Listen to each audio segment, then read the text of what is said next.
Greensboro, Trenton, New Jersey, Moore, Queens. Wow. I haven't heard DC Chocolate City in a minute.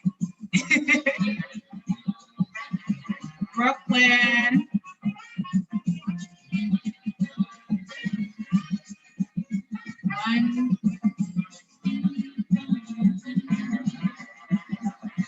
Wisconsin.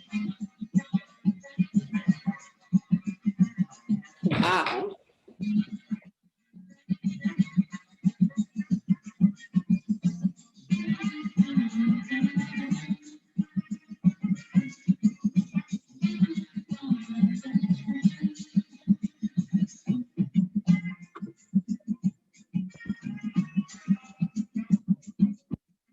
Providence, Rhode Island. St. Louis, Missouri. Columbus, Ohio. Wisconsin. Good afternoon, everybody.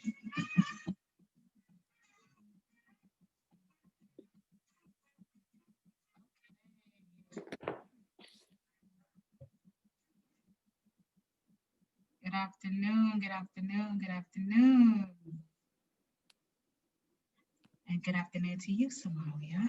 Oh, hello, hello. Had some technical difficulties, but I'm here. No worries. I mean, this Zoom thing is brand new to all of us, so I'm also still getting over kinks and so forth as well. Hello, everyone. My name is F.A. Osarin. I use she, they, pronouns, which I need to change the name. I'll do that as I read off. So if you're just joining us today, Doula Chronicles Reproductive Futurism 2020 is this first webinar conference. It is a virtual gathering as well in honor of the work of Lorretta and Octavia Butler have done for us, and we will be following in their footsteps on dreaming and creating what a better future around pregnancy and birth can look like. As birth workers, we are on the front lines of this maternal health crisis. We witness near misses, mistreatment from healthcare professionals, as well as obstetric violence. Grieving and mourning is a part of our work, and so is creating anew where it didn't exist before. This virtual gathering will be a space to share what your comrades, what the future can look like. And as said by one of our favorite elders and Black midwife, Jenny Joseph, we're in the business of saving lives. Today, I'm joined by Somalia Williams. Somalia is a licensed massage therapist and a certified doula offering focused therapy in prenatal care and reproductive health. Somalia has been a birth worker as well as a reproductive justice worker since 2013 and provided childbirth education classes, pain management, along with full spectrum doula services to incarcerated pregnant women at Rikers Island, Rose M. Singer's Women's Jail. Somalia also teaches an introductory Western massage class and Thai massage class at Pacific College of Health and Sicin, am I saying that right? Sicin, Manhattan, laying the foundation for future massage therapists with additional certifications and trainings from Thailand. Somalia's sessions incorporate many Eastern approaches. For example, Somalia is fully trained in the Thai Hara massage, a technique that targets an array of issues associated with digestion, urinary and reproductive health, and deep emotional blockages. Other trainings include Thai herbal compress, vaginal steam treatment, therapeutic genital massage. With great conviction, Somalia believes healing is a truly holistic experience that requires a mind and body to be attuned and aligned with spirit. She feels that the biggest aspect of healing begins with our need to be affirmed, our need to be seen and to be heard. With that said, decolonizing wellness and what it means to heal has currently been what centers Somalia as a wellness practitioner. Holla, holla. Yes.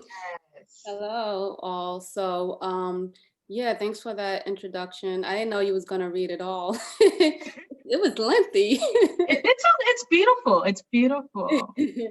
So I'm gonna get right into the presentation because I am for sure gonna need the hour. And so I'm gonna begin. I'm gonna share my screen now.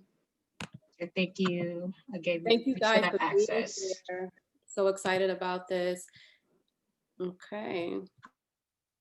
So And right before we get started, any questions that you have for the presentation, put it in the Q&A box. Any comments and concerns in the chat box so we can be able to see what is what. And the floor is yours, sis. Awesome. So what we have here is massage, mantras, and sound, tools to decolonize your matrix. Now, I wanted to preface the presentation by stating that it says massage first, but the actual self-abdominal massage will be at the end of the presentation. And I tailored it this way because I feel that it's really important that we go into our healing practices with a different type of intention and awareness there. So many times we just want to feel better. But if we can bring in a different awareness, it'll amplify the healing properties of what we're doing that much more. So the tools that I'm offering in this presentation is sort of tools that you can use to create ritual for yourself. So I'll get right into it. And so we have the womb is the energetic portal. We know that we have the energetic body, the spirit body, and we have the physical body. So we have all of the physical aspect that the womb has. It has that as well as energetically. It's the epigenetic center of ancestral wisdom. So when I speak about epigenetics, it's the idea, it's the science that your information, your DNA codec gets transferred from one generation to the next.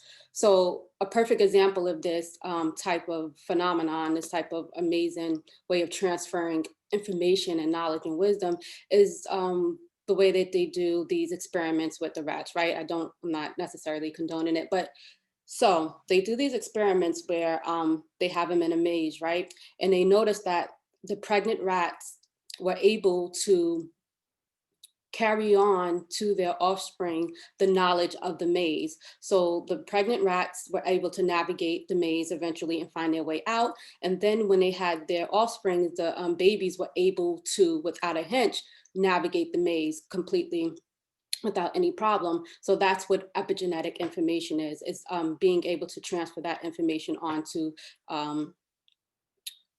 the next generation. And so we have that epigenetic force field as well. We have that within us, and that's like that intuition that we have, that knowing that we have is part of that.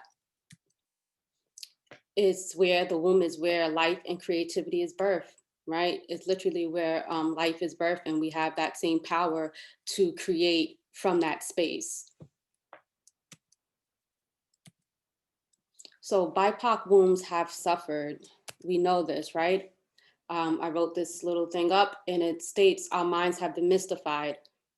We've been made to be confused. In fact, we've been programmed, constantly being programmed. We know this. Our spirits have been made dim. Our wombs cry out to reconcile this pain.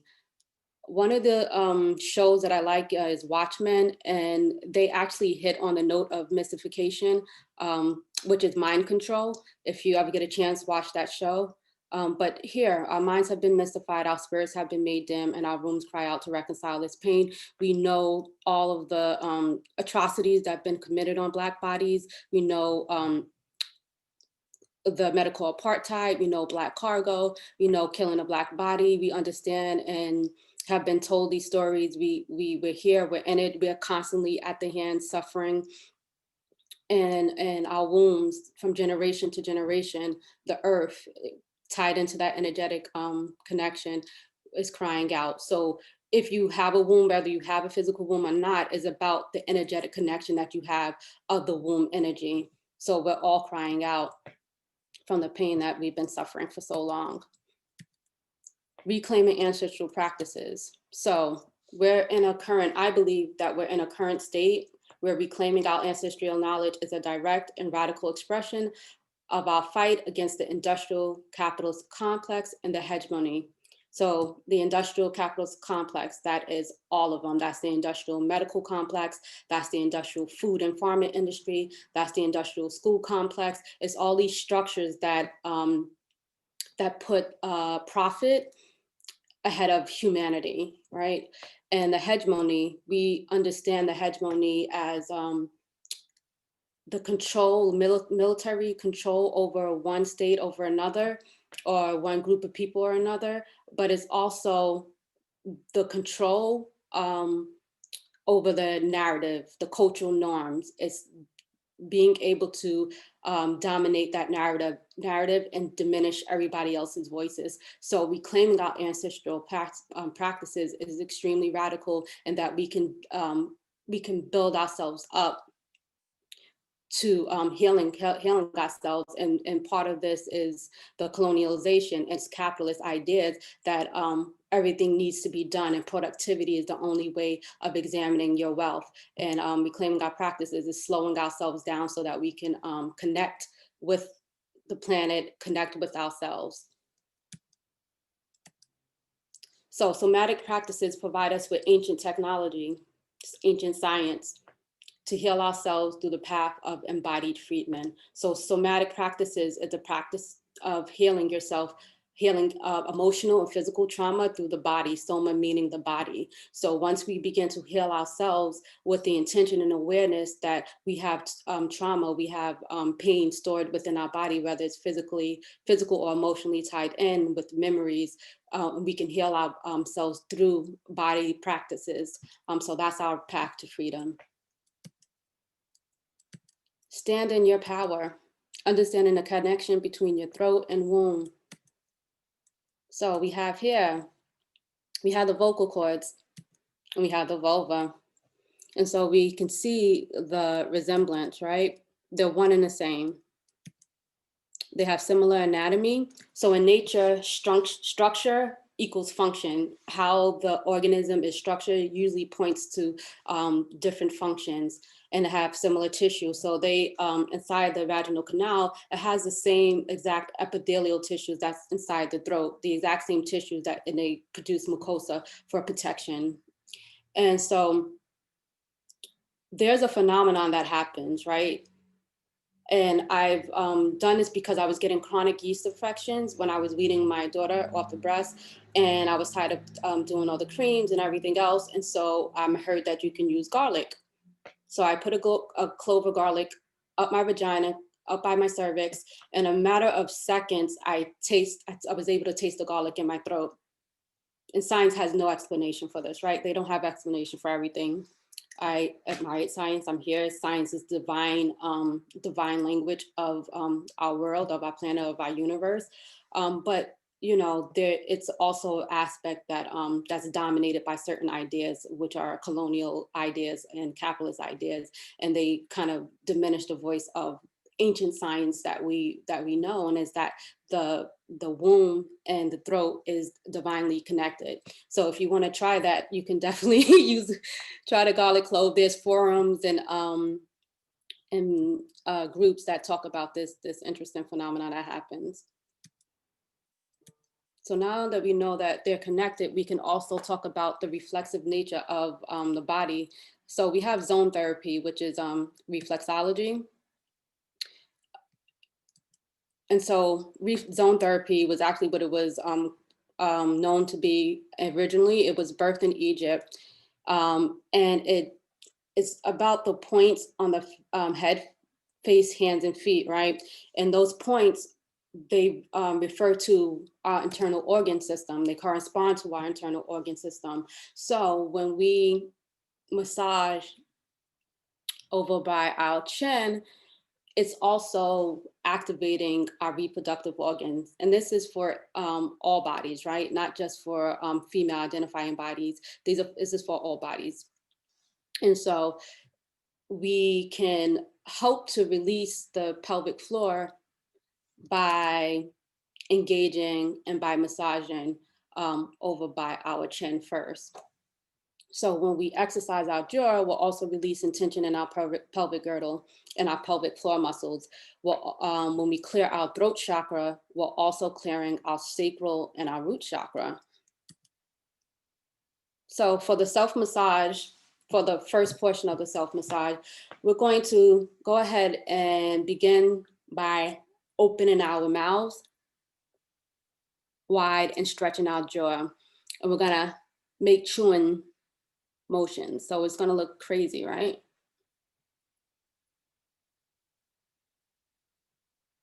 Remember Fire Marshal Bill? I don't know if you guys remember that from 11 Color. Let me tell you something, like stretch it. It stretches all the muscles here.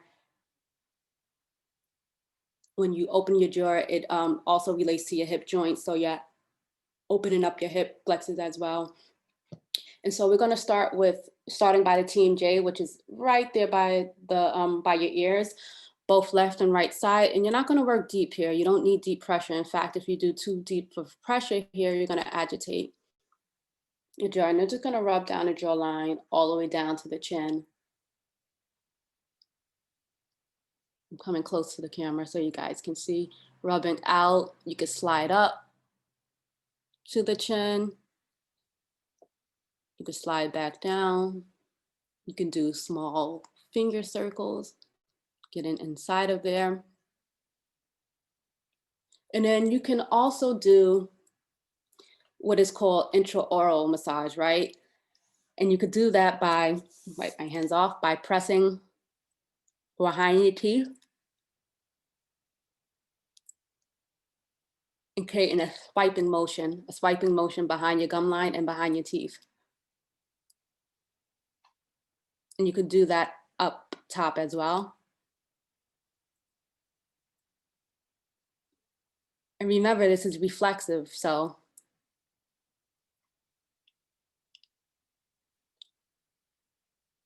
the work that you do here corresponds to the work and the effects that it can have in your pelvic girdle.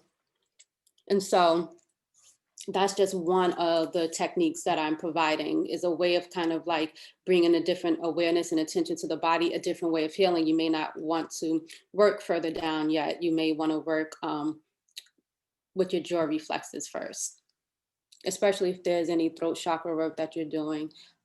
Exercising your jaw, opening up your mouth wide is a way of helping to do that. So we have the power of your voice for sound healing. It's a proponent of self-massage.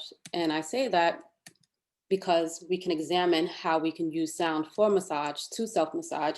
And we must remember that sound is vibration and vibration affects matter.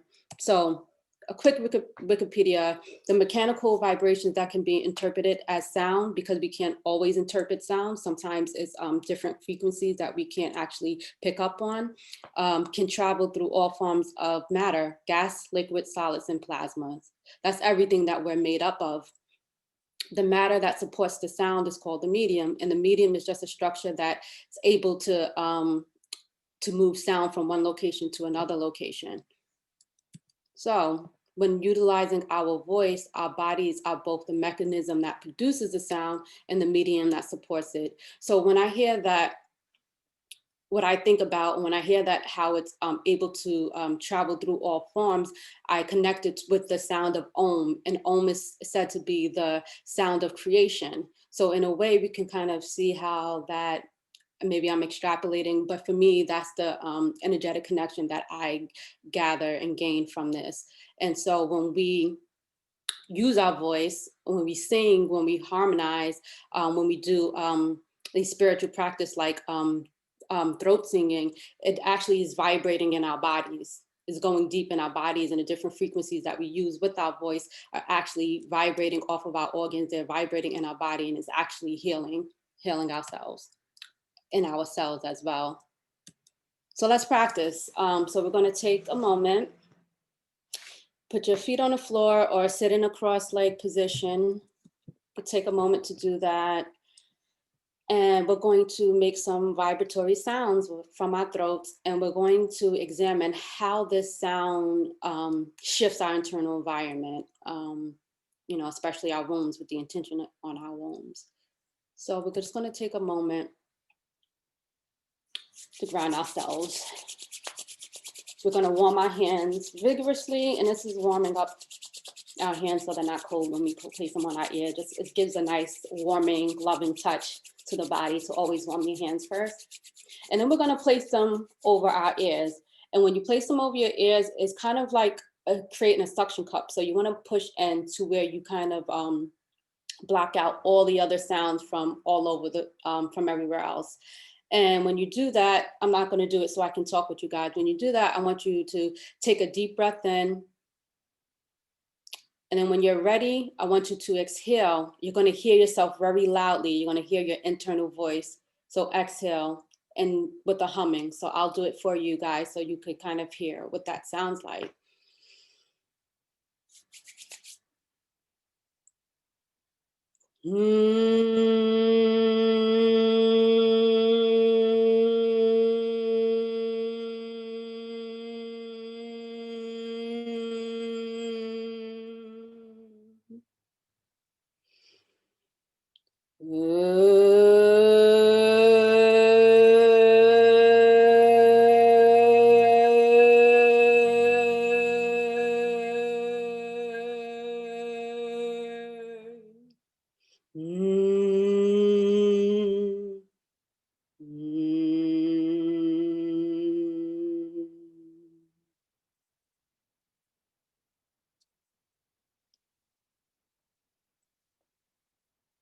So you can do that practice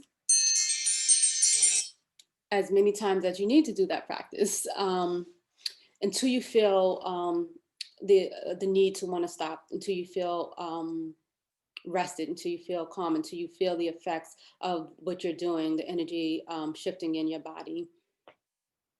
And so we're going to move along. And so like again, I said, these tools are ways to prep the body for what you're going to be doing later. So womb massage across the globe. So I'm just gonna this is just to see the different types of massages. I'm not gonna go into all of them right now so that we can get into the actual self-abdominal massage. But I did, the Wari massage is from Nigeria. And, you know, just give a moment of compassion and love to what's going on out there. But it's a traditional South Nigerian practice from the Wari province. We have Somatic de Matriz. You might have heard of this as our Vigo Mayan abdominal massage, but that's an appropriated practice of Somatic de Matriz. And Mizan therapy is also an appropriated therapy. Has been appropriated elements of Sobata, some Malaysian influences, and Moroccan practices. So I wanted to just touch on the fact that these two practices were taken from ancient practices that existed, and the people who used them formulated their own therapeutic practice, and then sold it back towards the people. And a lot of these trainings are inflated. The prices are crazy, and they don't mention where they got this information from. Rosita Arvigo, she made a statement talking about appropriation and appreciation. I let you guys see that for yourselves. I mean, what I received was very defensive. She didn't really reconcile that people were hurt by what she did, and there wasn't room for a conversation. But we'll move on. And I just wanted to point that out. So we have self-massage for womb healing. Bringing new awareness into our practice. So ancient systems of healing had a common thread. They understood that the abdominal area houses the emotional center of an individual, and that all imbalances began there. We can kind of see that by the names. When you begin to translate the name, group in the matrix, they had a deeper understanding of the structure of the body, the internal environment, the matrix being a substance that holds other structures. And so they understood that the womb was a matrix. Hara is the energetic center of one's body, is one's true nature. Chenesang, internal organ, it translates to internal organ chi transformation.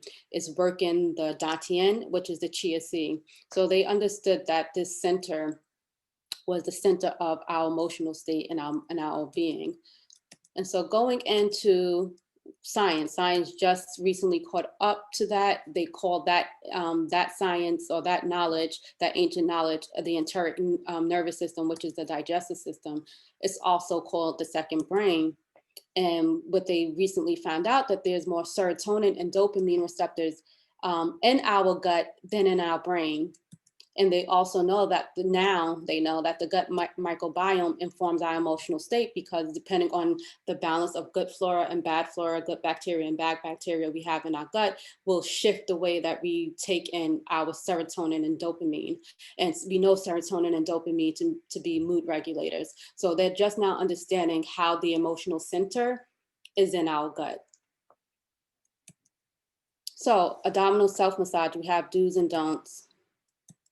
Contraindications and indications. Contraindications are do's and are the don'ts. We have, you don't want to practice if you're still healing from recent surgery or illness. It's very important. If you're in the acute stage of healing, you want to get the okay from your doctor first that you can begin the self-massage. Even though what I'm showing you is gentle enough, you still want to be very mindful. You don't want to practice if there's any signs of inflammation, and that will be, it'll manifest as redness or heat in the skin. If there's inflammation, you need to go to the doctors and figure out what's the source of that inflammation. You don't want to massage it. If you think you may be pregnant, and you don't want to perform on a full stomach. Indications, we have increased circulation and to the digestive and reproductive system. So part of the circulatory system is our blood flow, and it's also the lymphatic flow, the lymphatic system. The lymphatic system is directly tied into our immune system. And so when we engage, or when we boost, or when we encourage our lymphatic system to move along, we're also encourage increased immunity, decrease in inflammation and pain, and decrease in stress hormones. And this is really, really important for people who are trying to conceive, that we decrease the amount of stress hormones that are in the body and engage the the rest and digest portion of the nervous system, get your body into a more relaxed, sedated state, rather than constantly what we are now in a fight or flight state. So massage, and this massage that I'm going to show is going to help to boost that overall circulation, decrease stress hormones, increase your hormonal feedback loop, because we are decreasing stress hormones, and decrease inflammation and decrease pain. And of course, it brings extra internal awareness to the body when we're practicing. So it will cover the location of our reproductive organs, gently boosting our circulatory system, and warming our reproductive organs, and bringing awareness and self-healing touch to our womb space. So when you're doing this, obviously you don't have all the tools right now, but these are the tools. You could get castor oil. Castor oil has one of the active ingredients, the acid, that has anti-inflammatory practices. I use it in clinic all the time. It's really, really good. You might have heard of castor oil packs. You have to be very diligent with this work. You can use any other type of massage oil. And I have moxa sticks. So in this tutorial, I'm going to show you how to use the moxa. It's very simple. And you want pillows. I like to stack my pillows up high so that your legs are relaxed and your abdominal area is very soft. And so here's the video. I'm going to go through the video, and I decided to do it this way so that I can talk over it. One, the audio is no good, it's basura. So I'm going to talk over the audio, and as I demonstrate, so that I can pause it at any time. Oops, let's go back. Okay, so we've made it to the self-massage portion. Again, the audio is no good.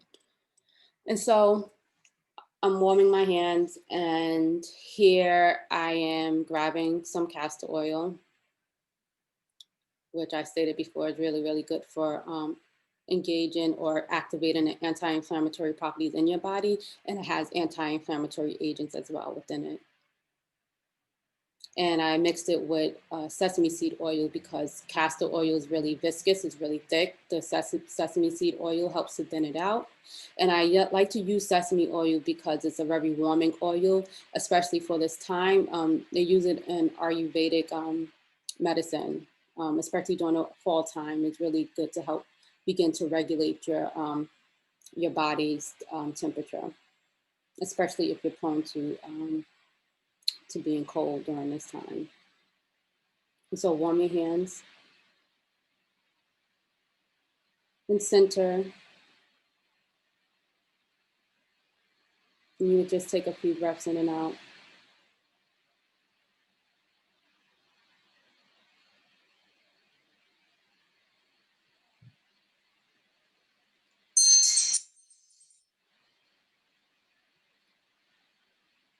And I'm still talking here.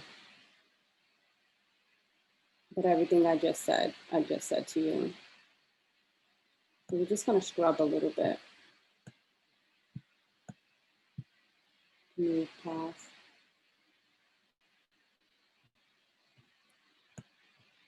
And so I'm placing my hand on my womb. I'm taking my breaths in.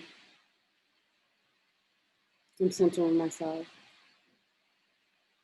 Allowing my body to feel the heat from my hands, from all the warming that I just did. And I'm just taking a few breaths in and out.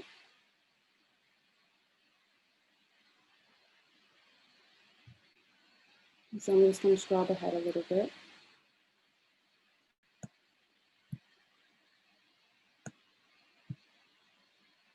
And so right now what I'm doing, I'm just spreading the oil on my belly. I'm not worried about techniques, location, or anything. I just want to spread the oil around.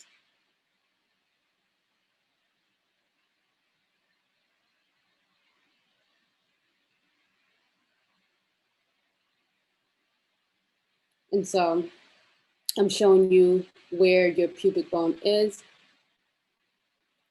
When you put your hand in the inverted triangle, your hands will fall at your pubic bone. I'll show you again. So now we're going to begin with increasing the lymphatic flow in our abdominal cavity. Our abdominal cavity houses a great deal of lymph nodes. And we're also going to be helping the natural peristalsis, which is the natural contractions of our colon, by massaging in a clockwise direction. So we're just pushing down. The pressure is not deep, even though it looks deep here on my body, the pressure is not deep. I have a very soft stomach, meaning I don't have tight abs. So my stomach is like jelly. So it looks like the pressure is deep, but it's not. And so we're just going around the belly button, starting with smaller circles around the belly button, and then we're getting wider. As you see, I'm coming here to show you how far out that I'm eventually getting. And that's over by the hip, all the way down and coming back up towards the other hip, up by the rib and around. And again, this is to help the natural flow of digestion. And it also is boosting your circulation and your lymphatic system and your blood flow. And you want to take it slow. You can do this a bunch of times. I would say at least 30 times. You could do it up to 60 times. You could do it more. You do it as long as you need to do it to make it feel as comfortable as you need to make it feel. So just do it as long as you feel comfortable with doing it. I would say at least 30 times though. You want to get the effect of the treatment. And so I'm going to scrub through. So I'm showing you that we're moving from the colon. This is the descending colon. I'm coming across and up on the right side, which is the ascending colon. And then I'll go across again, which is the transverse colon. Again, we're just following the natural flow of digestion in the body. So clockwise. I'll scrub a little bit up.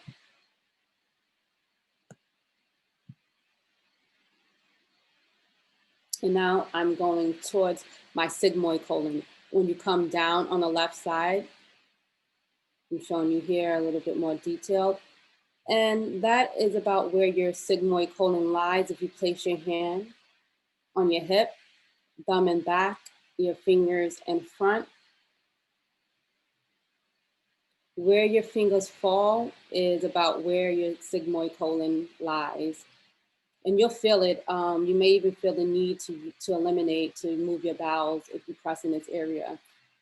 And so you're going to help it, especially if you're constipated or you're impacted in any type of way. This will definitely help to engage the sigmoid colon to release so that you can increase your bowel movements.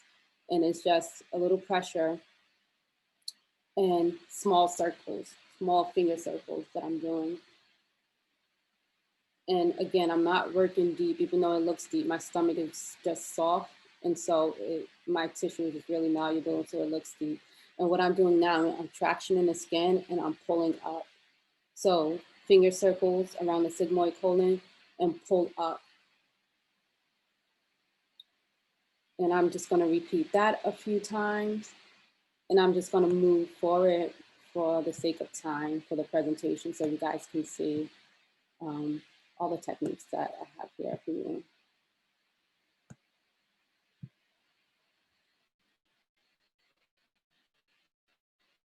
Kept shifting to the camera so that you can see more. And so now we're going to do a uterine lift. And we're going to place our thumbs by our belly buttons. Is going to be at the level of the belly button. And where the fingertips fall, where the pads of the fingertips fall, is your pubic bone. It's a bony landmark. That is the pubis bone. And the uterus is right off of the pubic bone, both on the left, right, and upper portion of the pubic bone. And so right here, I'm just showing you that you can feel around the edges of your pubic bone. Just get comfortable with searching it out, find out where it begins, see where it ends, see how it feels on either side. Does one side have more tension than the other? And then we're coming back towards the center, right above the pubic bone with the pads of our fingertips.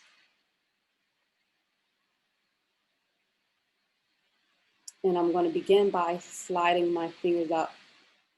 Okay, so here is where I stopped for a second. And this I'm showing you is, pretend that it's your uterus, right? So the hand is the uterus, the wrist is the cervix, and my arm is the vaginal canal. So if you can imagine that as the cervix and this is your uterus, this is your bladder. My fingers in front, I'm displaying as the bladder, and my hand in the back, my thumb in the back, I'm displaying as your colon. So if you have a uterus that tilts forward, you're going to have more pressure on your bladder, and you're going to have the need to urinate more frequently. So emptying out your bladder is going to be something that is really important, not holding in your pee, things like that. So if that's something that that's a symptom for you, then maybe because your uterus may be tilted a little bit. Now, if you have an anteverted or if your uterus tilts backwards a bit, it's going to rest more on your colon. And if your colon is impacted, if it's full, or even, even if it's full, you're going to have discomfort, more discomfort and pain there. And even during your menses, your cramps will intensify. So eliminating your bowels during that time is really, really important. To do it anytime is important, but to help to decrease the amount of cramping that you get around menses, because if your colon is full and your uterus is tilted back, it will cause a lot of discomfort for you. So you want to make sure that bowel elimination and bladder elimination is something that is incorporated into your practice, and being having that intention there, because it can decrease a lot of discomfort for you. All these organs lay on top of one another, and they're connected by connective tissue. So if one is agitated, inflamed, or out of balance, it's going to fall onto the other one as well. And so I'm putting my hands back down to go ahead and show you the uterine lift. And so I place my fingertips up and I just drag up towards the belly button. I'm moving my waist beads up.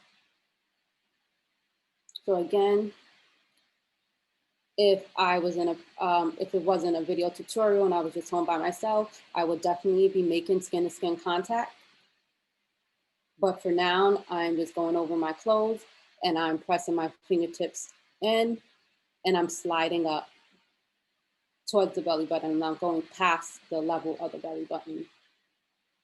And now I'm showing you that you could go on the left side, right off the edge of the pubic bone, and come in towards the belly button. You can do it on your right side. I'm going up by my hip now to show you that you could even come from the hip area and slide up towards your belly button. I have some hair there. Don't mind that in the video. Hashtag normalize pubic hair, okay? And so it's just a constant motion of bringing the skin up, bringing the connective tissue that lies beneath your skin and pulling it up and creating this motion. Here I'm showing you that you have inguinal ligaments in that area, and that you can help engage and release those ligaments as well if you're feeling particularly pain there or tight there. Increase the blood flow in the area. And I'm showing another scooping technique that you use to flatter your hand, the edge of your hand, sorry, or place your hand in a cup mode formation and do the same scooping motion. So it's another way to do uterine lift, just a different technique. And this technique, my teacher taught me in Thailand. She was an elder in Thailand. She told me, she was so funny.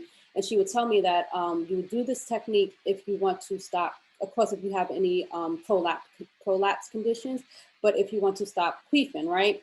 This is the way to stop queefing. And, you know, I'm just laughing at her, but I actually use it because that's actually something that I had to deal with, especially after the delivery of my second daughter. Yoga class, I was loud in yoga class. This is something real. So if you are someone who queefs loud and it's annoying for you in yoga class and it's a little embarrassing and you don't want to, you know, go through an entire hour and a half of dealing with that, start using this technique. It'll really, really help, but you have to be diligent. You have to be really, really diligent with using it. So that is the uterine lift. And so I'm just going to do it more and more times. Like I said, these techniques can be done at least 30 times, can be done more. And now I'm moving over into the next portion. Well, I'm still sliding up. So I'm you know, it feels good. So that's why I was just massaging my belly. I'm going to keep on doing it a little bit more. So I'm going to move over to the next portion.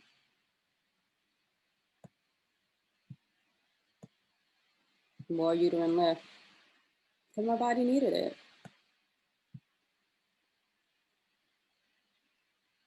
And so I'm bringing down my pants a bit to show you sort of where the ovaries are set. This is not an exact an exactment, but it's about where they are. So again, if you place your thumbs at the level of your belly button,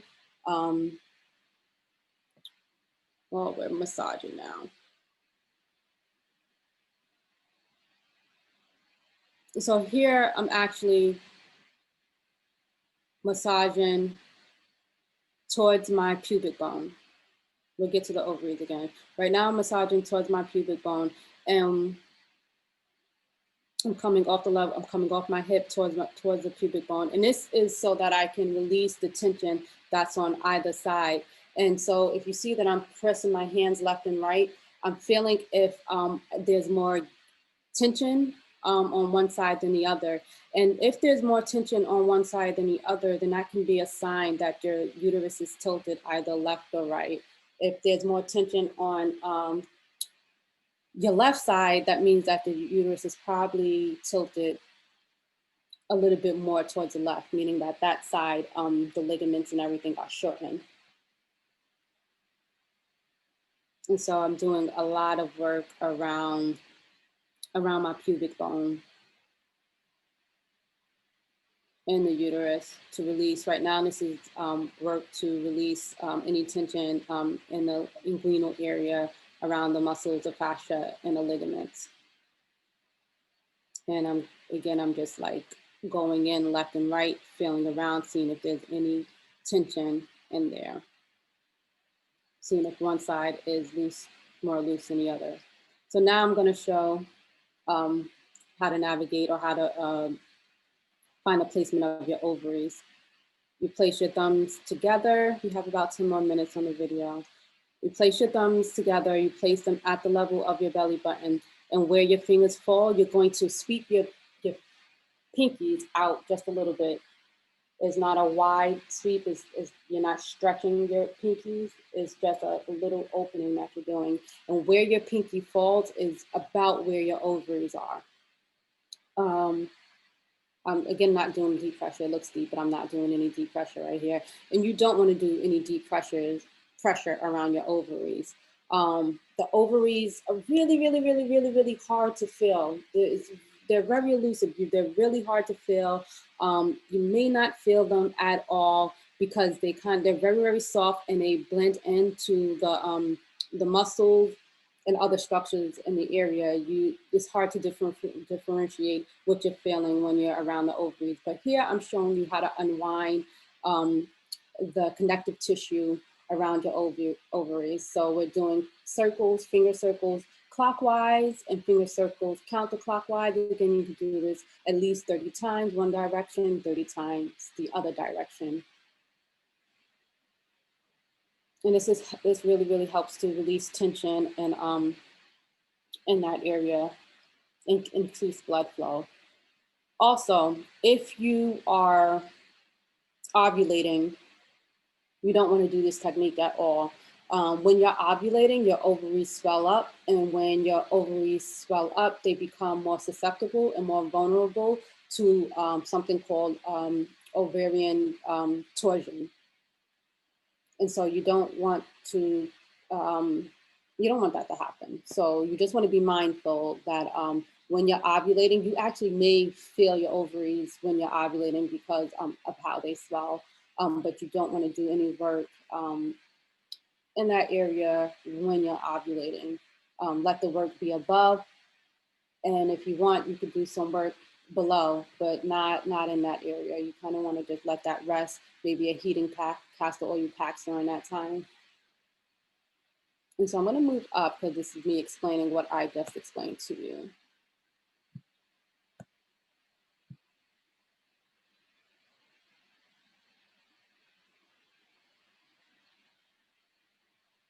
And the next portion is, we show the uterus and techniques you could do to lift the uterus and release the ligaments around the uterus.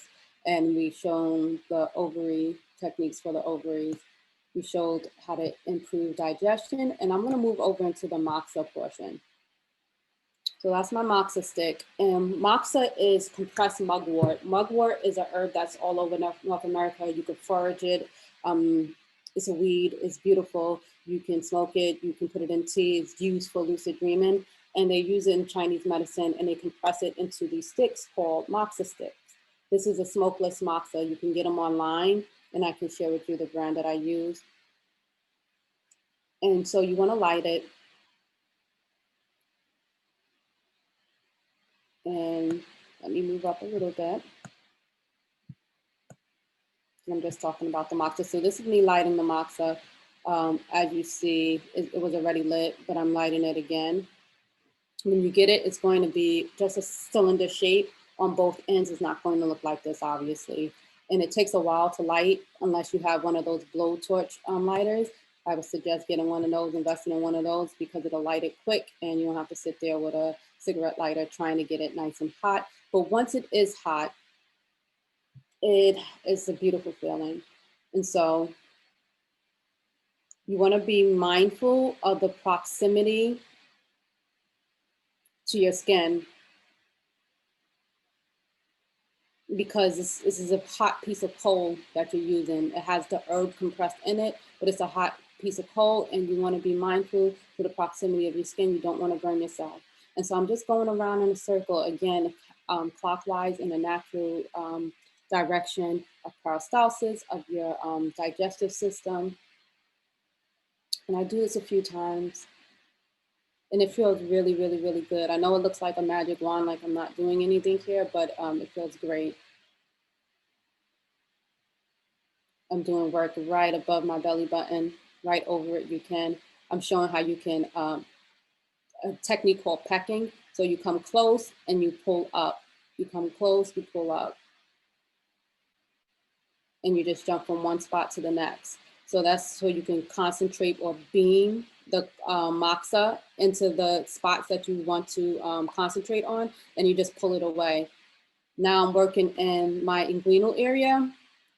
This is where another place where it houses a lot of lymph nodes, and you just massage up. So what I'm doing is everything that I did with my hands, I'm doing with the moxa.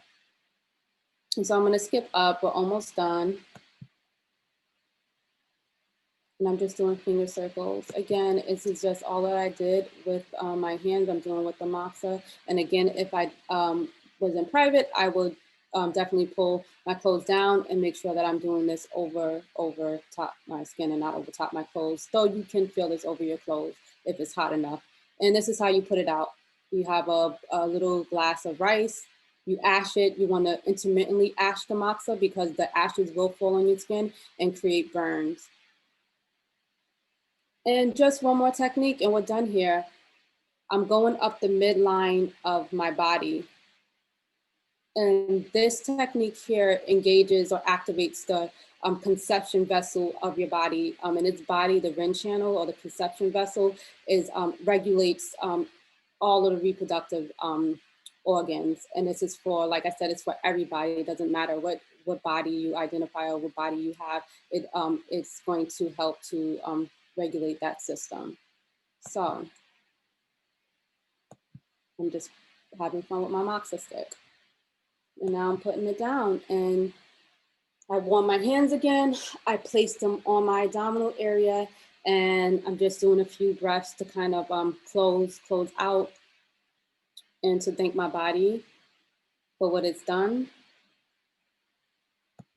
And that is pretty much it.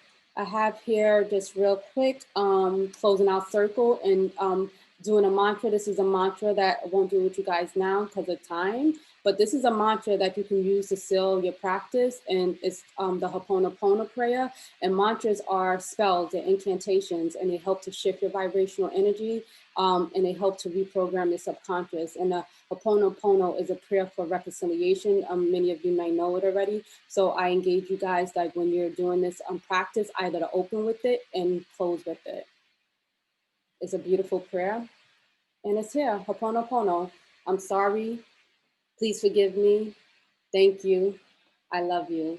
And you can keep on repeating this. I'm sorry, please forgive me, thank you, I love you. And if you're doing it now, you can constantly repeat it to yourself. If you're not connecting with the words yet, you can practice it silently, but eventually you want to practice it out loud. Again, it's that connection of the vibrational energy that you're sending from your throat throughout your body, and it's manifesting, which is that spell. The power of incantations and prayers are when you take it from your conscious, subconscious, out into the physical world, and that's part of the powers of spells and incantations. So this is a way to seal in that energy of what you've just done, and just saying thank you, I'm sorry, please forgive me, and I love you. So thank you so much for allowing me to share this information with you, and you'll have the video if you need the video, and any questions, please. So beautiful. Thank you. I've been doing my massages very, very minimal. I'm going to get to work on doing them more expansive. We have 3 questions in the Q&A. I'm going to answer them in a different order. How often do you do this? So, I mean, as often as you can, honestly. There are different techniques. Like if you're trying to work on fertility, I would say you would do it in a specific time span, but that's information, other information. But this is just general enough that you can do whenever. Again, if you're ovulating, don't do any work in the areas of your ovaries, but you can do heating packs in that area. But yeah, anytime. Do it as much as you can. It doesn't have to always be that long or that many strokes, but it's just given, it's just increasing the blood flow, increasing your lymph circulation. So as often as you possibly can is good. So daily is okay? Daily is okay. Okay. Any recommendation of massage techniques to address diastasis recti? So yes, you wanna, you wanna be, I would say work on the area right outside of where you have the diastasis, where you have the split. You want to work the areas around it. So you're working, if you can see, like if down, say it's right here, right? The split is here. I'm gonna work massaging towards it, above it, going towards the split, the separation, and up. So all around it, you're gonna push all around it, basically sending more blood flow to the area so that it can heal quicker. What are ways to connect and bring awareness or understanding of ourselves, things to pay attention to or even to keep track of? That's a really good question too. Places where you're reluctant to go. If there's your blind spots, so we all have blind spots, and sometimes we're conscious of those spots and we're not actually ready to navigate it. But those are the areas that you need to search out. So if you're uncomfortable with massaging somewhere on your body or connecting or breathing into that space or bringing awareness there, then I would say that's the place that needs to be discovered and it needs to be nurtured. So it's definitely be like, we really need to find time to care for ourselves, to slow down, because we're so programmed into this, like everything has to be so fast, the return has to be right now. This productivity, this idea that that's the only thing that matters is a part of colonization. Decolonize your mind, decolonize your body, fuck that shit. Am I allowed to curse? Center yourself. Okay. Take your time. If you need to Netflix for a freaking week, then Netflix for a week, if that's what you need to do. That's also a part of healing, right? It's really attending to what you need in the moment. That's the most important thing. Yeah, I find when you address yourself as in whole, full spectrumly, you start to understand. I think when I started going to acupuncture, we would start off with this side and then that side was fine, but then you would move over to another side, or like your liver is fine, but now we need to work on the spleen, and how if the trauma doesn't sit there anymore and you haven't gotten rid of it, it's going to move on to another organ. Yeah. Will you offer online classes for these traditional massages? Oh, did you freeze? Can you guys hear me?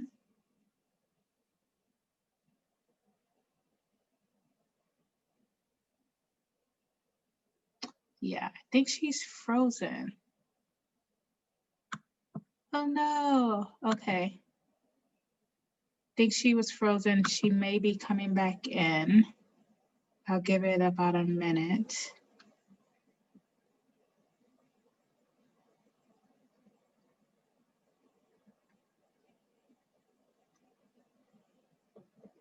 If she's gonna hop back on.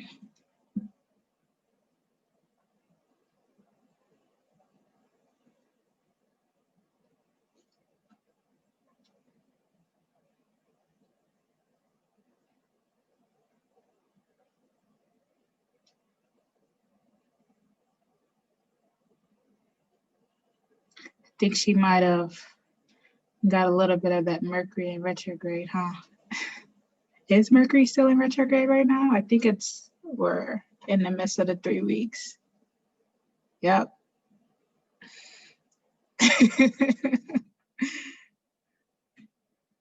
All right, so I will have her post about if she will be offering classes online on Instagram in the stories, and if you're watching this, it will be included in the information when the recording is released. I want to thank you all for being present for this workshop. It was very beautiful, and I'll see you at the next one.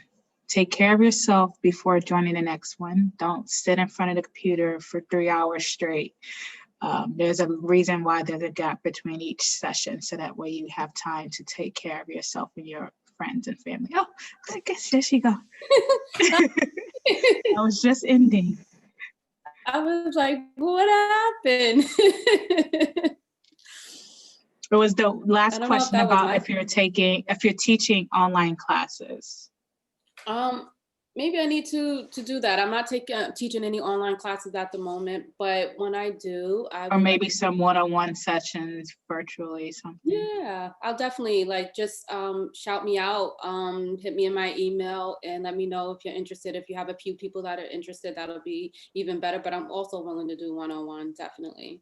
Do you have a website? I'm working on my website. I'm gonna be honest. It was something that was pulling at me to do and to not do. There's a level of rebelliousness that I have, and I understand that a website is really important. It's like the modern day business card. But I was kind of like in a space of like selling myself, and I didn't want my website to be something that I was just selling. My work that I do is kind of private. I love it, and It's I hard didn't want work. it to, yeah, it's hard work, and I didn't want it to lose their integrity. And when we start shifting into like, because I have to get paid for my work, but I also barter. So I feel that that's a way, that's how I heal in my community. I offer barter services.